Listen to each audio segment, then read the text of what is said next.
La ruina de la casa Usher. Son quai est un lieu suspendu, sitôt qu'on le touche, il résonne. Béranger. Durante todo un largo día de otoño, triste, pesado y sombrío, de aquellos en que cuelgan las nubes opresivamente bajas en el firmamento, atravesaba solo, a caballo, un monótono erial, para encontrarme al fin, conforme avanzaban las sombras de la noche, al frente de la melancólica casa de Úsher. No sé por qué, pero a la primera ojeada al edificio un sentimiento de tristeza intolerable se apoderó de mi espíritu. Digo intolerable porque esta impresión no estaba siquiera atenuada por aquella sensación casi agradable, por cuanto poética, con que generalmente recibe el cerebro las imágenes naturales, aunque austeras, de lo desolado y lo terrible. Miraba la escena que se desarrollaba ante mis ojos, la casa y las simples líneas del paisaje de los alrededores del dominio, los muros helados, las ventanas semejando cuencas vacías, unos cuantos lozanos juncos y algunos blancos troncos de árboles moribundos. Mirábalo todo con depresión de ánimo tan profunda que sólo puede compararse con propiedad al despertar de los sueños de un fumador de opio, al amargo ingreso a la vida, al desgarramiento horrible de los velos. Sentíase tal frialdad, tal desfallecimiento, tal angustia del corazón, una melancolía tan irremediable de la mente, que ningún estímulo era capaz de impulsar la imaginación hacia la idea de lo sublime. ¿Qué era aquello? Me detengo a pensar. Aquello que enervaba tanto en la contemplación de la casa de Úsher. Misterio insoluble. Ni tan siquiera podía luchar con las sombrías fantasías que acudían en tropel a mi mente cuando trataba de investigarlo. Me veía obligado a volver a la poco satisfactoria conclusión de que existe indudablemente cierta combinación de objetos sencillos que tiene la facultad de afectarnos en tal manera, aun cuando el análisis de esta facultad resida en consideraciones superiores a nuestra capacidad. Era muy posible, reflexionaba yo, que simplemente un arreglo diverso de los detalles de la escena, de los toques del cuadro, fuera suficiente para modificar y anular quizá por completo su cualidad de impresionar tristemente. Y raciocinando así, encaminé mi cabalgadura hacia la margen escarpada de un negro y cárdeno lago que yacía con brillo inmóvil cerca de la morada. Miré abajo y pude contemplar en el fondo, con estremecimiento más vivo aún, la imagen refleja e invertida de las grises juncias, de las ramas de los árboles, semejando espectros, y de las ventanas que aparecían como cuencas vacías. A pesar de todo, me disponía a permanecer algunas semanas en aquella mansión fatídica.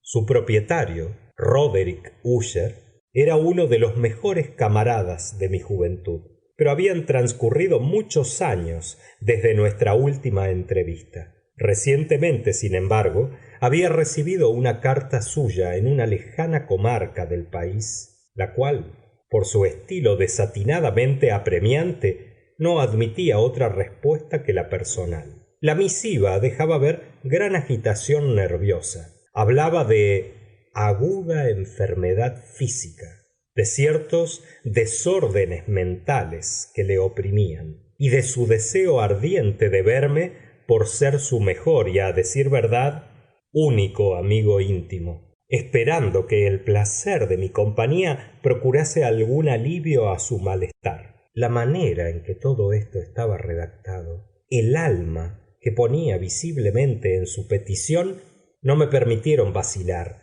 y cedí al punto a sus deseos. que sólo consideraba en aquel momento una original solicitud. Aun cuando habíamos estado íntimamente asociados en nuestra juventud, sabía yo en realidad muy poco acerca de mi amigo. Su reserva habitual era excesiva. Tenía noticias, sin embargo, de que su familia, muy antigua, se había distinguido desde tiempo inmemorial por una sensibilidad peculiar de temperamento que se desplegaba a través de las edades en muchas obras de arte exaltado, manifestándose últimamente en frecuentes donativos de munificente y discreta caridad, como también en apasionada devoción a las complejidades del arte musical, de preferencia a sus bellezas convencionales y fácilmente comprensibles. Conocía además el hecho, digno de tenerse en cuenta, de que los vástagos de la raza de Usher, muy respetada en todo tiempo, jamás habían dado vida a ninguna rama lateral vigorosa. En otras palabras, que la familia entera estaba representada por su descendencia directa y que siempre había acontecido lo mismo con pequeñas y temporales diferencias. Esta deficiencia, consideraba yo, enlazando en el pensamiento la armonía perfecta de la índole de aquella circunstancia con la individualidad característica de los descendientes de la casa de Usher, y calculando la posible influencia que la falta de ramas colaterales podía haber ejercido en un lapso de varias centurias, por la consiguiente transmisión directa de padres a hijos del patrimonio junto con el nombre, era indudablemente la razón de haberse identificado ambos de tal suerte que el título original de la propiedad quedó al fin absorbido en la singular y ambigua denominación de Casa de Usher, que parecía incluir a la vez en la mente del pueblo que la usaba el nombre de la familia y el nombre de la mansión. He dicho que mi infantil experimento de mirar al fondo del estanque tuvo como único resultado agravar más aún mi primera y extraña impresión. Es indudable que la conciencia del rápido desarrollo de mi superstición, ¿por qué no llamarla así?, sirvió sólo para acrecentarla. Tal es, como lo sabía hace mucho tiempo, la ley paradójica de todos los sentimientos que tienen por base el terror. Y puede muy bien haber sido esta la única causa de que, al levantar mis ojos desde la reflexión del lago hasta la verdadera mansión, brotara en mi mente una fantasía singular. Fantasía tan ridícula, en verdad, que debo mencionarla siquiera sea para demostrar la intensidad de las sensaciones que me agitaban.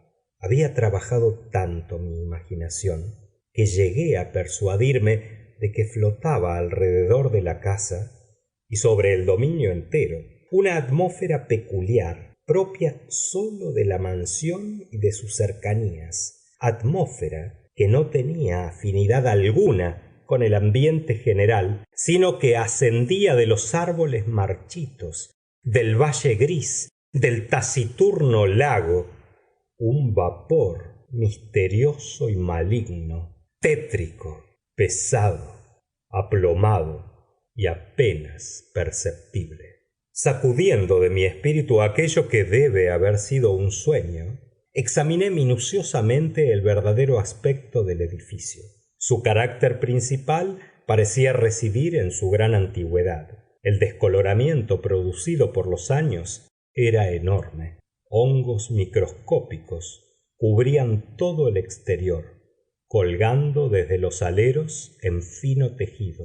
Sin embargo, en conjunto, estaba lejos de extraordinaria destrucción. Ningún trozo de la obra de albañilería había sufrido, y parecía incompatible la perfecta adaptación de sus partes con la ruinosa condición de las piedras por separado. Había allí algo que me hacía recordar la aparente integridad de ciertas labores antiguas de ebanistería, consumiéndose durante largos años en algún descuidado artesonado sin recibir jamás un soplo del aire exterior.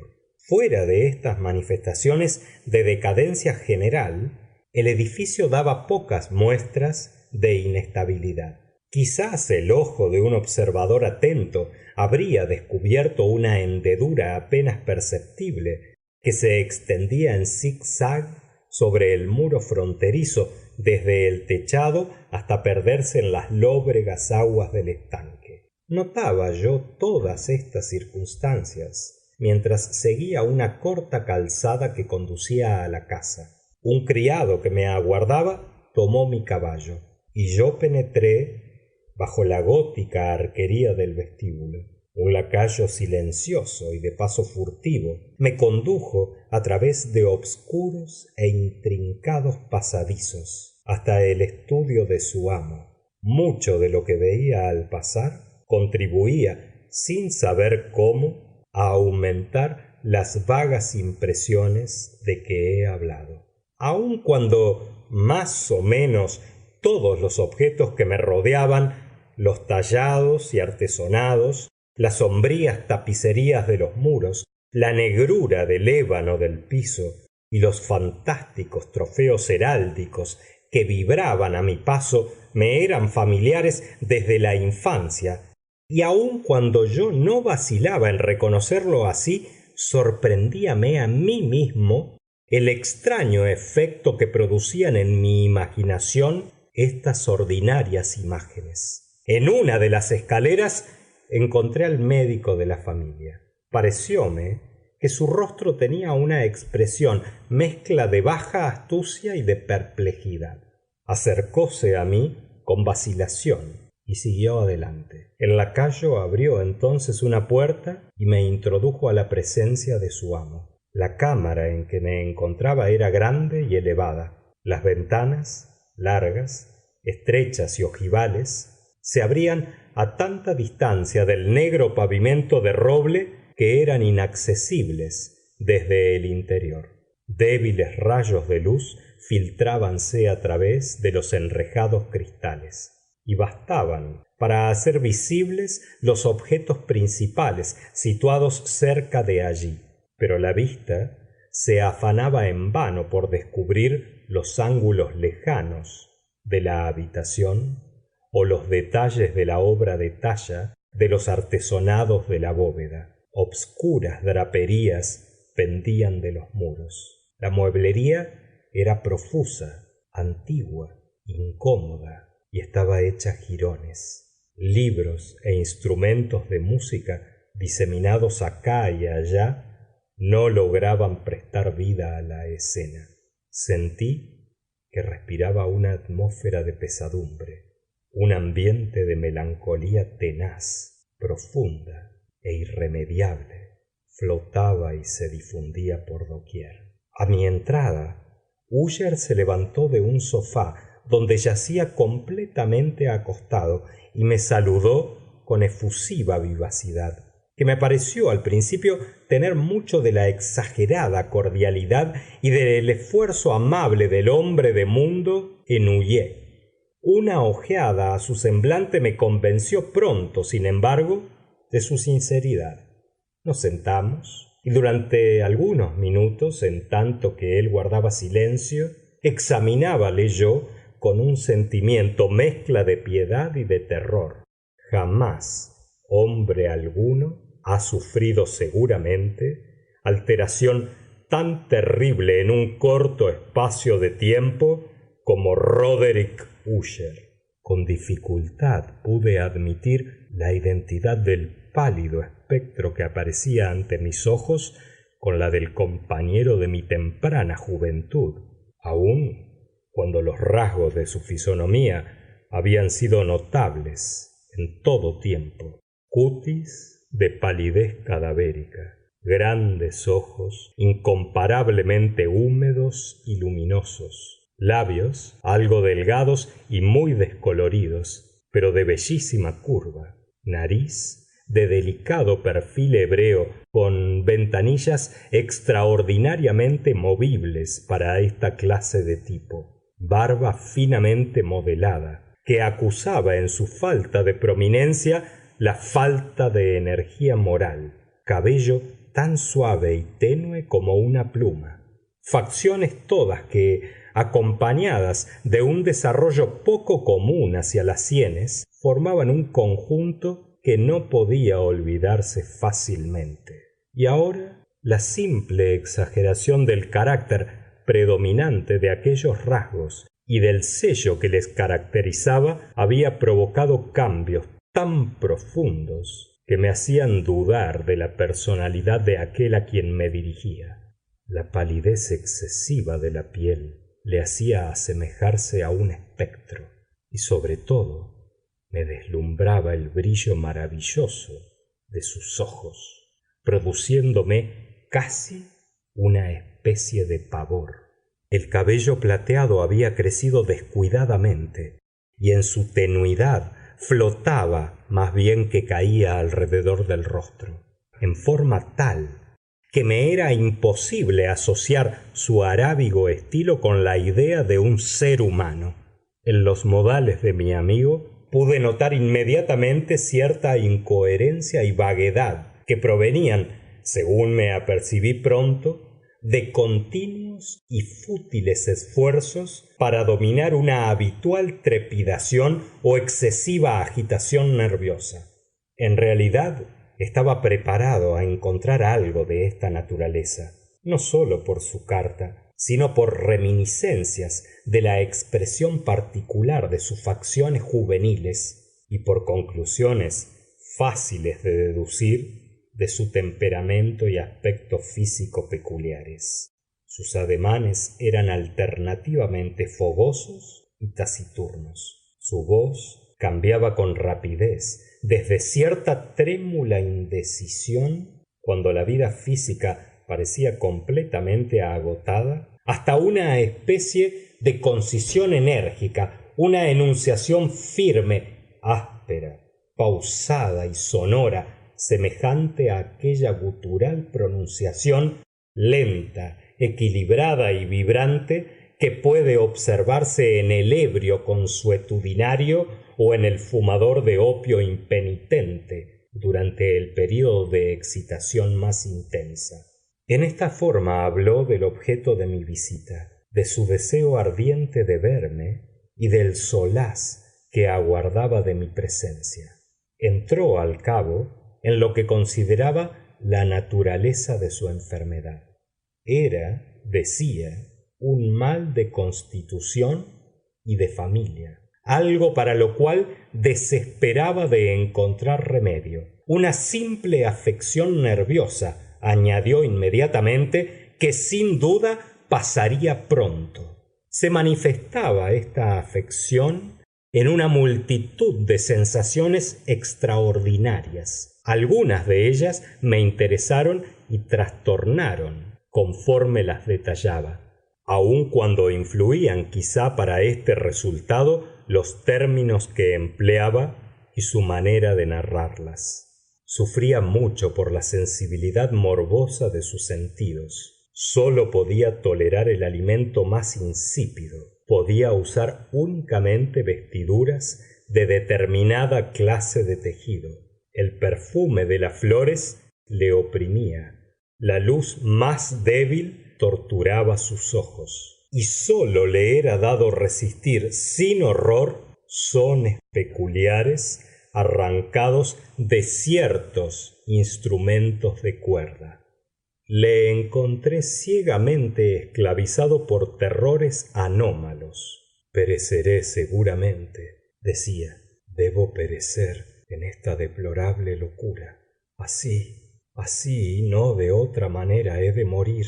Tiemblo ante los acontecimientos futuros, no tanto en sí mismos como en sus resultados. Me estremezco al pensamiento de cualquier incidente, siquiera el más trivial, que se desarrolle para mí en medio de esta intolerable agitación de espíritu. En verdad, no odio el peligro, sino en su efecto absoluto, el terror. En esta lastimosa y debilitada condición, siento que pronto o tarde llegará el momento en que pierda a la vez la razón y la vida en lucha con el horrendo fantasma terror. Me di cuenta, además, a intervalos y a través de cortadas y ambiguas alusiones, de otro rasgo singular de su estado mental. Hallábase encadenado a la mansión que habitaba por ciertas creencias supersticiosas en virtud de las cuales jamás se había atrevido a alejarse durante largos años, que se basaban en determinada influencia cuyo supuesto poder se transmitía en forma demasiado tenebrosa para repetirse aquí. Influencia que, debido a ciertas peculiaridades en la naturaleza y estructura de la morada de sus antepasados, había prevalecido en su espíritu a costa de largos sufrimientos, afirmaba él, efecto provocado por la fisonomía de los grises muros y torrecillas y por el tétrico estanque en que se reflejaban, que había al fin echado abajo la fuerza moral de su existencia. Admitía, sin embargo, aunque con alguna vacilación, que gran parte de aquella melancolía particular que le afligía podía atribuirse a causa más natural y palpable, a la seria y larga enfermedad y probablemente cercano fin de una hermana tiernamente amada, su única compañera por largos años, el único y último miembro de su familia en la tierra. Su muerte, decía con amargura que jamás olvidaré, le dejaría a él, desesperado y frágil, único descendiente de la antigua raza de Usher. Mientras hablaba así, Lady Madeleine, que así se llamaba la dama, atravesó suavemente un ángulo lejano de la habitación y desapareció sin haber notado mi presencia. La miré con profunda extrañeza no desprovista de terror, y estoy todavía lejos de expresar mis verdaderos sentimientos. Una sensación de estupor me oprimía, en tanto que mis ojos seguían sus huellas. Cuando al fin cerróse una puerta tras ella, mis miradas trataron instintiva y ansiosamente de escudriñar el continente de su hermano, pero había enterrado el rostro entre sus manos y pude solamente percibir que una palidez mayor que de ordinario se extendía sobre sus enflaquecidos dedos, entre los cuales brotaban lágrimas apasionadas. La enfermedad de Lady Madeleine había burlado largo tiempo la ciencia de los facultativos. Una apatía continua, una gradual decadencia de su constitución y frecuentes, aunque pasajeras afecciones, de carácter cataléptico en su mayor parte, formaban la diagnosis habitual. Al principio luchó ella contra la fuerza del mal sin guardar cama definitivamente, pero en la noche de mi llegada a la casa sucumbió al poder destructor de la enfermedad. Según me participó su hermano, con agitación inenarrable, y supe que lo que había vislumbrado de su persona en aquel momento sería probablemente todo lo que llegaría a conocer de la dama en vida por lo menos. Durante los días subsiguientes no se mencionó su nombre entre nosotros, y todo aquel tiempo estuve ensayando diversos entretenimientos para aliviar la melancolía de mi amigo. Pintábamos y leíamos juntos, o escuchaba yo, como en sueños, las salvajes improvisaciones con que hacía hablar a su guitarra, y al penetrar de esta manera más y más íntimamente en los repliegues de su alma, pude apreciar mejor la impotencia de mis tentativas para levantar su espíritu de la lobreguez en que se debatía, la que, como cualidad positiva inherente, se extendía a todos los objetos del universo físico y moral en incesante radiación de tinieblas. Conservaré siempre el recuerdo de las horas solemnes que pasé a solas con el heredero de la casa de Úsher. Fracasaría si intentara dar idea exacta de la índole de los estudios y trabajos en los que me extraviaba o me conducía. Un idealismo exaltado y exageradamente inquieto arrojaba su luz sulfúrea sobre todo aquello. Sus largas improvisaciones de endechas resonarán por siempre en mis oídos. Entre otras cosas, recuerdo especialmente una extraña perversión y amplificación del aire exótico del último vals de von Weber, de las pinturas creadas por su complicada fantasía y que se definían toque a toque en cierta vaguedad que me hacía correr escalofríos, estremeciéndome sin saber por qué, de aquellos cuadros tan vívidos que aún se conserva su imagen ante mí. Trataría en vano de expresar algo más que una pequeñísima parte capaz de encerrarse en el compás de la palabra escrita. Por su simplicidad intensa, por la pureza de su diseño, atraían aquellos cuadros y sobrecogían la atención de manera indecible. Si algún mortal pintó alguna vez la idea, aquel mortal era ciertamente Roderick Usher.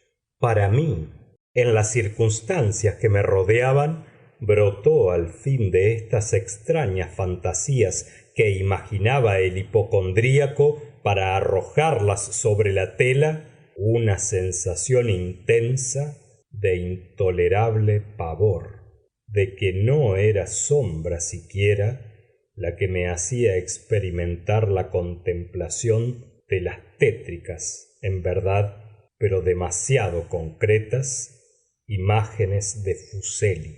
Una de las fantásticas creaciones de mi amigo, que no procedía con tan absoluto exclusivismo del espíritu de abstracción, puede describirse siquiera débilmente con palabras. Era un pequeño cuadro representando el interior de una bóveda o túnel inmensamente largo y rectangular, con muros bajos, blancos y pulidos, sin interrupción ni detalles. No se veía orificio alguno en toda su extensión, ni podían descubrirse antorchas ni otro foco alguno de luz artificial, y, sin embargo, un torrente de luz intensa brillaba por todas partes, bañando el conjunto en lúgubre e inadecuado esplendor. He hablado ya de la condición mórbida de sus nervios auditivos que hacía insoportable toda música al paciente, salvo determinados sones de los instrumentos de cuerda. Quizás si los estrechos límites en que se confinaba él mismo al tocar la guitarra eran en gran parte lo que daba vida a la índole fantástica de su ejecución. Mas no puede atribuirse a idéntica causa la férvida facilidad de sus improvisaciones. Era, sin duda, el resultado, tanto en la música como en las palabras, de sus desordenadas lucubraciones, pues que a menudo se acompañaba él mismo con rimas verbales improvisadas. De aquella intensa concentración y reacción a la cual aludía anteriormente, y que sólo es dado observar en momentos determinados de gran excitación artificial. Puedo recordar fácilmente las palabras de una de aquellas rapsodias. Sin duda me impresionaron con mayor viveza conforme la escuchaba, en razón del encubierto o simbólico desarrollo de su argumento, en que imaginaba yo discernir por vez primera en Úsher la plena conciencia del bamboleo de su elevada razón en su santuario. Los versos, que se titulaban El Palacio Hechizado, decían más o menos, si no exactamente, como sigue: en el más fresco de nuestros valles, de ángeles buenos solaz, en cierto tiempo un regio palacio resplandeciente erguía su faz. Era en los dominios del rey Pensamiento. Nunca serafines desplegaron las alas sobre morada más bella. Todo esto ocurría en remoto pasado. Pendones amarillos, gloriosos, dorados, en su cúspide veíanse flamear, y el céfiro gentil que en aquel tiempo feliz jugueteaba de la mansión en redor por las almenas soberbias y blancas, como alado perfume escapó. Peregrinos transeúntes de aquel feliz valle, a través de ventanas traslúcidas, veían sombras de espíritus agitándose armónicamente y a compás de templado laúd, alrededor de un magnífico trono donde brillaba el monarca, nacido en la púrpura y digno de tal esplendor. Cubierta de rubíes y perlas, la puerta del palacio estaba, y por ella cruzaba flotando centelleante, una multitud de ecos, cuyo deber grato y único era entonar con voz de sin par melodía de su rey el talento y cordura. Pero el mal, de tristezas vestido, asaltó del monarca el estado. Ah, lloremos, que jamás lucirá nuevo día para él, desolado. Y del castillo la aureola de gloria, una vez floreciente y purpúrea, sólo es ya de antiguas edades la historia perdida, enterrada. Los viajeros que hoy cruzan el valle ven reflejarse en las rojas ventanas grandes sombras en danza fantástica, girando a discorde son, y por la lívida puerta, al igual que un torrente espantoso, para siempre una turba monstruosa precipítase y ríe. La sonrisa olvidó. Recuerdo muy bien que la inspiración de esta balada nos llevó a cierto orden de ideas acerca de las cuales expresó Úsher una opinión que menciono aquí no en razón de su novedad, pues otros hombres pensaron ya del mismo modo, sino por la tenacidad con que él la sostenía. Esta opinión, en tesis general, se refería a la sensibilidad de las plantas, pero en la desordenada fantasía de mi amigo asumía carácter más atrevido y traspasaba en determinadas condiciones las leyes del reino inorgánico. Me faltan palabras para expresar la magnitud, el ardiente abandono de su convicción. Dicha creencia, sin embargo, se relacionaba, como aludí anteriormente, con las piedras grises de la casa de sus antepasados. Las condiciones de sensibilidad se habían tenido en cuenta.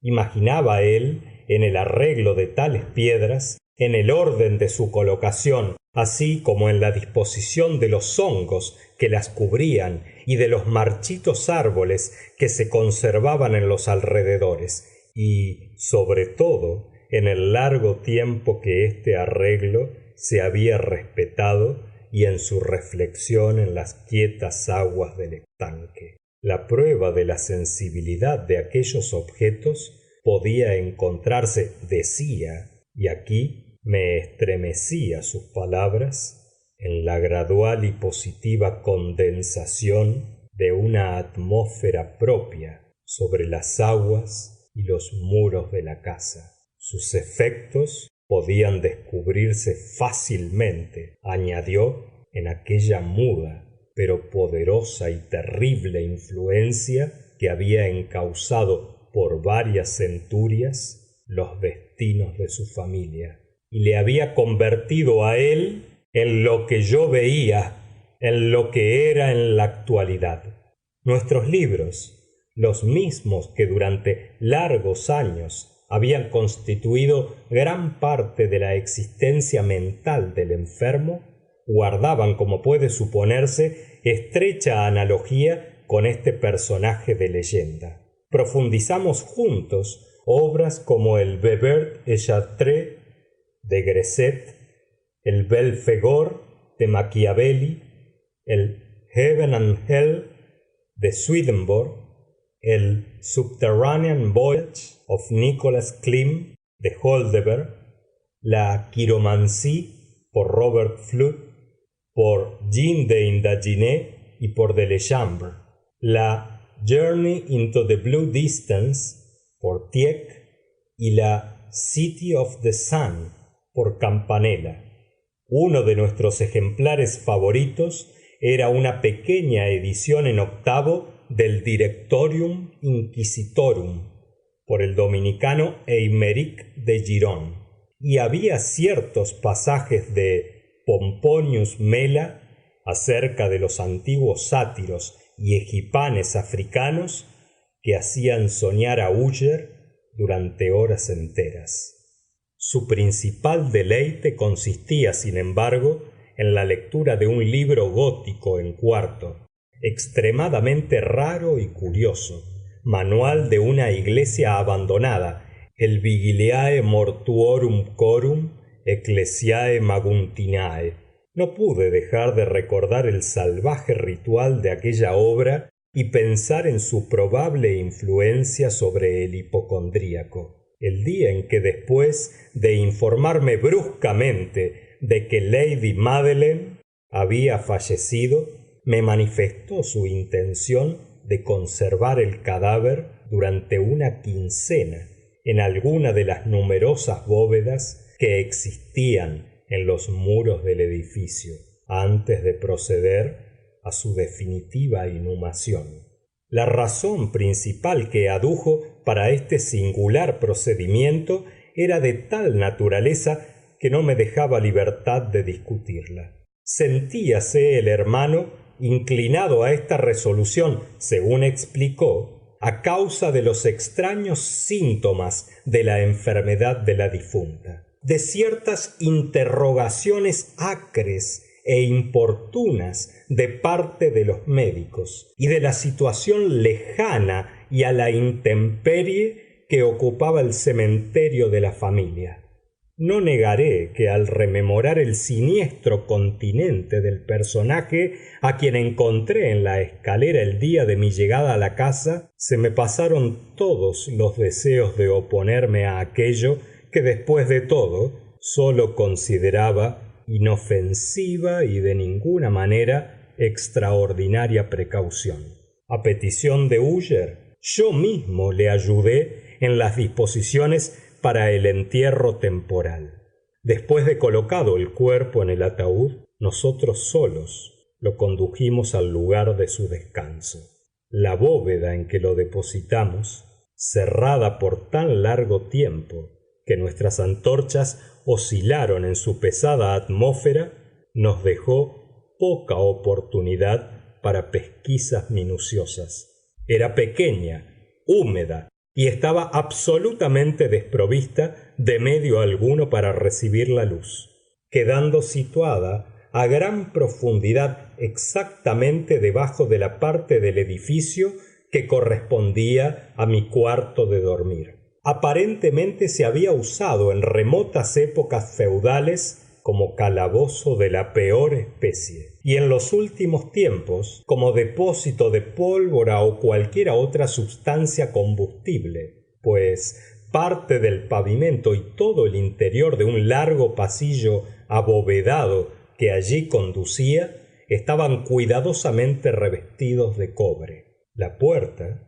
de hierro macizo, estaba también protegida de manera análoga. Su enorme peso producía un chirrido en extremo áspero y discordante al girar sobre los goznes. Después de depositar nuestra lúgubre carga sobre algunos soportes En esta mansión de horror nos volvimos a medias hacia el ataúd, todavía sin cerrar, para contemplar el rostro de la ocupante.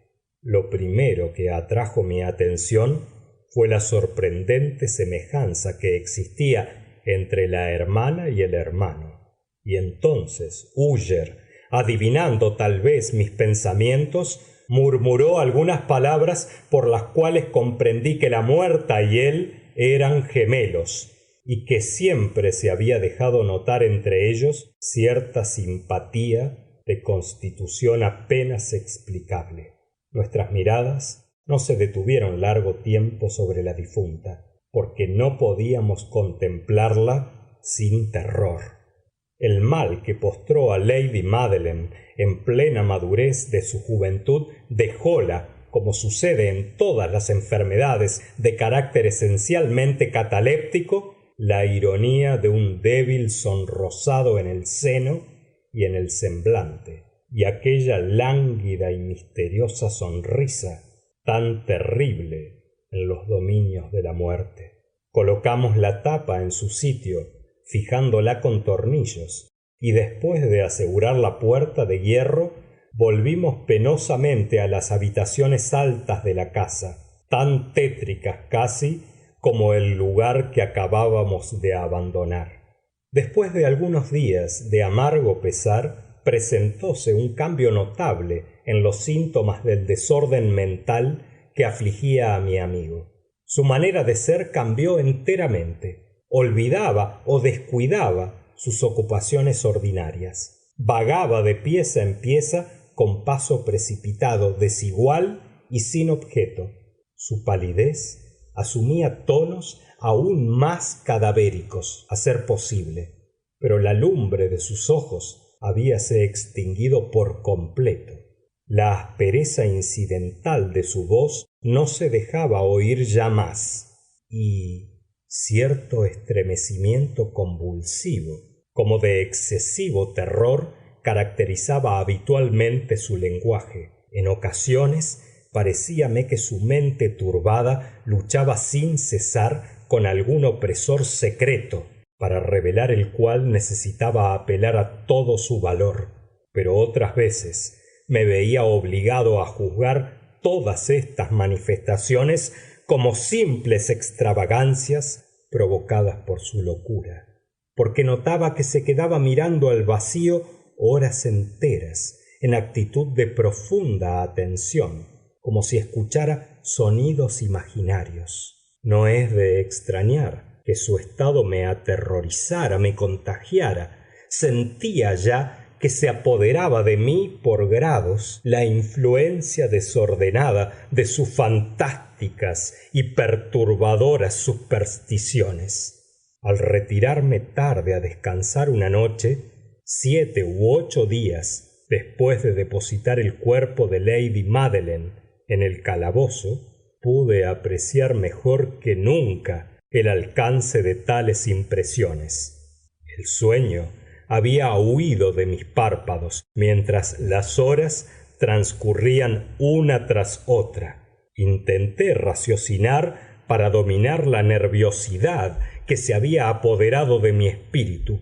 Procuré convencerme de que gran parte, si no todo lo que sentía, era debido a la inquietadora influencia de la lúgubre mueblería de la habitación, a las sombrías y desgarradas draperías que, torturadas por el aliento de una tempestad cercana, batíanse acá y allá caprichosamente sobre los muros y susurraban medrosamente entre las decoraciones del lecho. Pero mis esfuerzos fueron infructuosos. Un temblor invencible se apoderó de mí gradualmente y al fin pesó sobre mi corazón una alarma aguda e infundada.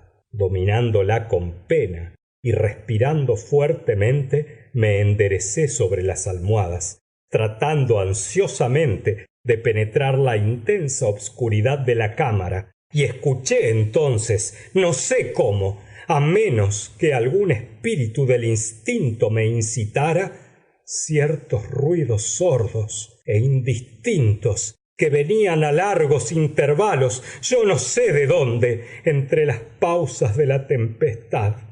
Oprimido por un intenso sentimiento de horror, tan extraordinario como intolerable, me eché encima la ropa precipitadamente, sabiendo bien que no podría ya dormir aquella noche, y traté de reaccionar contra la condición deplorable en que me encontraba, dando paseos forzados de un extremo a otro de la habitación.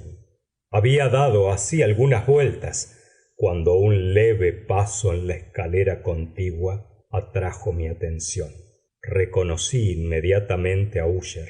Un instante después llamó en efecto a mi puerta, con suave golpear, y entró llevando una lámpara en la mano. Su semblante mostraba palidez cadavérica como de costumbre, pero había además cierta especie de hilaridad insana en sus ojos, una visible histeria contenida en toda su actitud.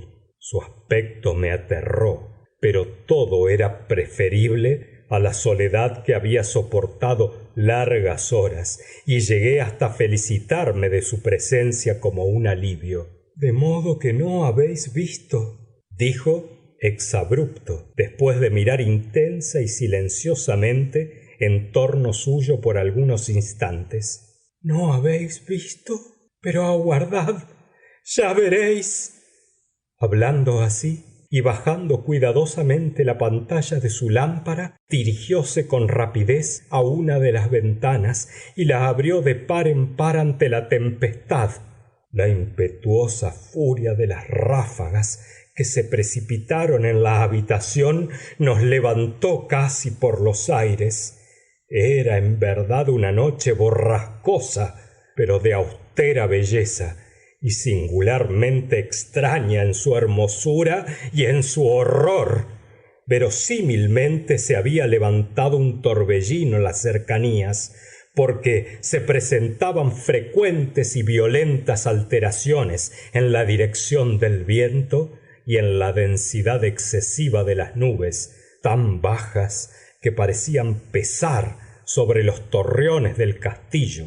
No impedía notar la velocidad de seres vivientes, al parecer, con que se precipitaban unas contra otras de todos lados sin desvanecerse a la distancia. Decía que su excesiva densidad no impedía que apreciáramos el espectáculo, aun cuando no había rastro de luna ni de estrellas, ni resplandor alguno de relámpagos. Sin embargo, la superficie inferior de aquellas pesadas masas de agitado vapor, así como todos los objetos terrestres que nos rodeaban, resplandecían a la luz sobrenatural de una exhalación gaseosa, débilmente luminosa y perfectamente visible, que circundaba y envolvía toda la mansión. «No debéis presenciar este espectáculo, no lo presenciaréis», exclamé dirigiéndome a Úsher y estremeciéndome mientras le arrastraba con suave violencia desde la ventana hasta un asiento. «Estas manifestaciones que os perturban son simplemente fenómenos eléctricos bastante comunes, o quizás puedan también derivar su fantástico origen de los pesados miasmas del lago. Cerremos esta ventana, el aire está frío y es peligroso en vuestras condiciones. He aquí uno de vuestros romances favoritos. Yo leeré y vos escucharéis, y pasaremos juntos esta horrible noche». El antiguo volumen que había cogido era el Mad Trist de Sir Launcelot Canning, pero lo califiqué de favorito de Úsher, más bien bromeando tristemente que hablando de buena fe, porque en verdad nada podía encontrarse en su verbosidad grosera y poco imaginativa que pudiera interesar el elevado y espiritual idealismo de mi amigo. Fue, con todo, el primer libro que pude haber a mano inmediatamente, y alimenté la vaga esperanza de que la excitación que agitaba en aquel momento al hipocondríaco encontrara momentáneo alivio, pues que la historia de los desórdenes mentales está llena de anomalías semejantes, en las descabelladas incidencias que hubiere de leer. En realidad, a juzgar por el aire extravagante de ansiosa atención con que escuchaba o aparentaba escuchar la fraseología del cuento, podía congratularme por el éxito de mi plan.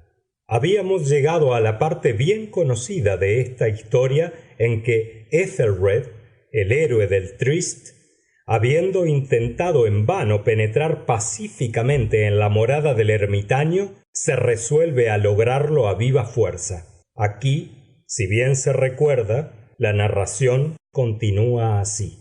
Entonces, Ethelred, que naturalmente poseía un valeroso corazón y se sentía además muy potente en aquel momento por virtud del vino que había bebido, no perdió más tiempo en parlamentar con el ermitaño, que usaba en verdad de obstinado y malicioso proceder, sino que, sintiendo la lluvia que caía sobre sus hombros y temiendo que arreciara la tempestad, levantó su maza y a grandes golpes abrió pronto en las planchas de la puerta un hueco suficiente para su mano armada del guantelete, y, tirando de allí fuertemente, rompió y desgajó y destrozó todo, de manera tal que el estrépito de la seca y resonante madera alarmó a todo el mundo, repercutiendo a través de la selva.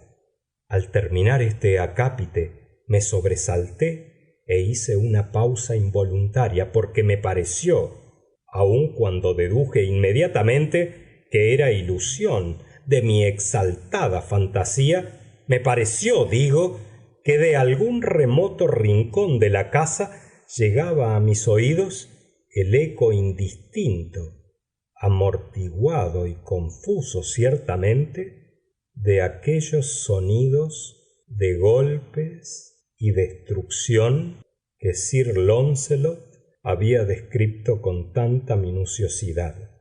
Sin duda alguna era solamente cualquiera coincidencia que despertó mi atención entre el rechinar de las vidrieras y los ruidos combinados de la borrasca todavía en aumento en el exterior.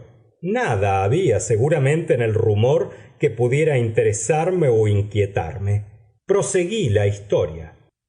Pero el soberbio campeón Ethelred, al atravesar la puerta, se sintió dolorosamente sorprendido e irritado de no encontrar rastro alguno del astuto ermitaño, sino en su lugar un dragón escamoso, de prodigioso tamaño y lengua ígnea, que hacía de centinela delante de un palacio de oro pavimentado de plata, y pendiente del muro veíase un escudo de brillante bronce con la siguiente leyenda grabada: quien aquí penetra es conquistador, ganará el escudo quien mate al dragón.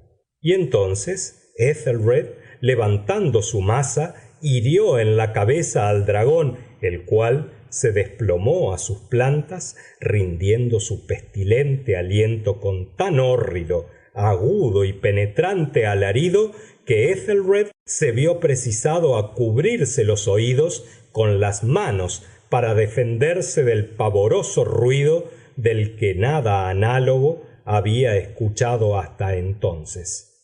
Aquí me detuve de nuevo bruscamente, esta vez con sentimiento de profundo estupor, porque no podía caberme la menor duda de que en el mismo instante había oído en realidad, aun cuando me fuera imposible indicar la dirección, un grito ahogado y aparentemente lejano, pero áspero, prolongado y extraño, un sonido discordante, exacta reproducción de lo que mi fantasía había ya evocado como el sobrenatural alarido del dragón descrito por el romancero.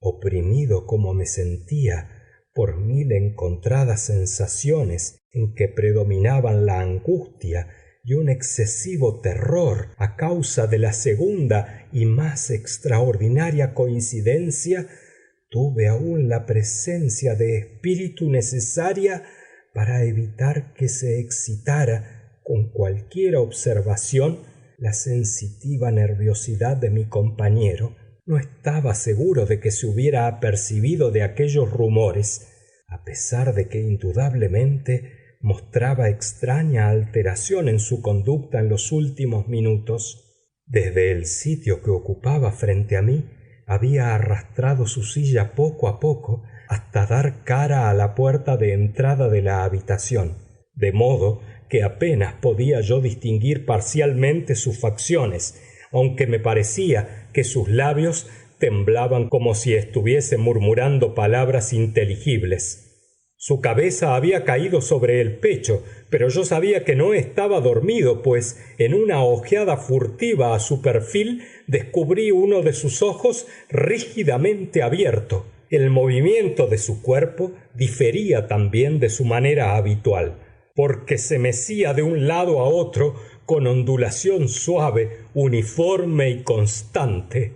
Notando todo esto con rapidez, reasumí la narración de Sir Launcelot, que proseguía así: y habiendo escapado el campeón en esta forma a la furia tremebunda del dragón, y recordando el bronceado escudo y la ruptura del encanto que allí residía, empujó el cuerpo de la fiera lejos de su paso y avanzó valerosamente sobre el plateado pavimento del castillo hasta el lugar donde estaba el escudo pendiente del muro, el cual no aguardó en verdad que el héroe hubiese llegado, sino que cayó espontáneamente a sus pies sobre el pavimento de plata con inmenso estruendo y horrísono sonido retumbante. No habían terminado mis labios de proferir estas palabras cuando, semejando en realidad un escudo de bronce que cayera pesadamente en aquel mismo instante sobre un pavimento de plata, pude oír distintamente una metálica, hueca y estridente, aunque ahogada repercusión. Completamente trastornado me levanté de un salto, pero el mesurado balanceo de Úsher continuó sin interrupción. Me abalancé hacia el asiento que ocupaba. Sus ojos estaban fijos y en toda su figura triunfaba una rigidez de piedra. Mas tan pronto como coloqué una de mis manos en su hombro, sentí un fuerte estremecimiento en todo su cuerpo. Una sonrisa marchita tembló sobre sus labios y vi que hablaba en un murmullo bajo, precipitado e ininteligible, como inconsciente de mi presencia. Inclinándome muy cerca sobre él, pude al fin beber la horrenda importancia de sus palabras. ¿No lo oís? Sí, yo lo oigo y lo había oído. Muchos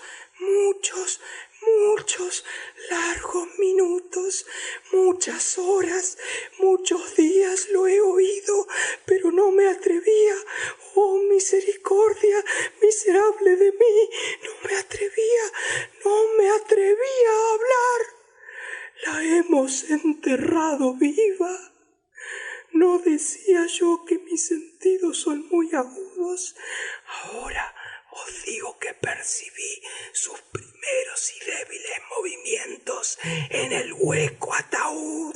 Los oí hace muchos días, pero no me atrevía ni tenía el valor de hablar. Y ahora, esta noche, Ethelred, el quebrantamiento de la puerta del ermitaño, el clamor de la muerte del dragón y el estrépito del escudo. Digamos mejor, el hendimiento del ataúd, el chirrido de las puertas de hierro. encierro de su prisión y su lucha en el pasillo revestido de cobre de la bóveda. Oh, ¿dónde escapar? Por ventura, ¿no estará ella aquí dentro de poco? ¿No se apresurará a vituperarme por mi precipitación? ¿No he oído acaso sus pasos en la escalera? ¿No he escuchado el pesado y horrible latir de su corazón? ¡Insensato! Aquí se puso en pie furiosamente y gritó sílaba por sílaba, con tal fuerza que parecía iba a rendir el ánima. ¡Insensato! Os digo que ella se encuentra en este instante delante de la puerta. Como si la energía sobrehumana de su enunciación hubiese tenido el poder de un conjuro, los enormes bastidores antiguos a que señalaba Úsher corrieron hacia atrás suavemente en el mismo instante sus pesadas garras de ébano. Era efecto de las impetuosas ráfagas, pero delante de aquellas puertas erguíase la alta y amortajada imagen de Lady Madeleine de Úsher. Había sangre en sus blancas vestiduras y señales de lucha cruel en toda su enflaquecida figura. Detúvose por un momento temblando y bamboleándose en el umbral, y luego, con sordo y lúgubre gemido, se desplomó pesadamente sobre su hermano y, en las violentas convulsiones de su real y esta vez postrera agonía, le trajo al suelo cadáver, víctima de los terrores que él mismo se había anticipado. Huí despavorido de aquella cámara y de aquella mansión. La tempestad bramaba todavía en plena furia cuando yo me encontré cruzando la antigua calzada. De pronto brilló a lo largo del camino una luz inusitada, y yo me volví para averiguar de dónde procedía este rayo sobrenatural, pues la vasta morada y sus sombras era lo único que dejaba tras de mí. La radiación brotaba de una luna llena y de un rojo sangriento en su ocaso, y resplandecía vivamente sobre aquella hendedura apenas perceptible de que he hablado y que se extendía en zig-zag desde la techumbre del edificio hasta su base. En tanto que miraba, la hendedura se ensanchó rápidamente. Hubo luego una ráfaga furiosa del remolino. El orbe entero del satélite estalló al mismo tiempo ante mis ojos. Mi cerebro osciló mientras veía los potentes muros abriéndose en dos partes. Oyóse un prolongado y tumultuoso estruendo, semejante a millares de voces de las aguas, y el profundo y tétrico lago que yacía a mis pies cerróse, sombría y silenciosamente, sobre los fragmentos de la casa de Úsher. Fin de La ruina de la casa de Úsher,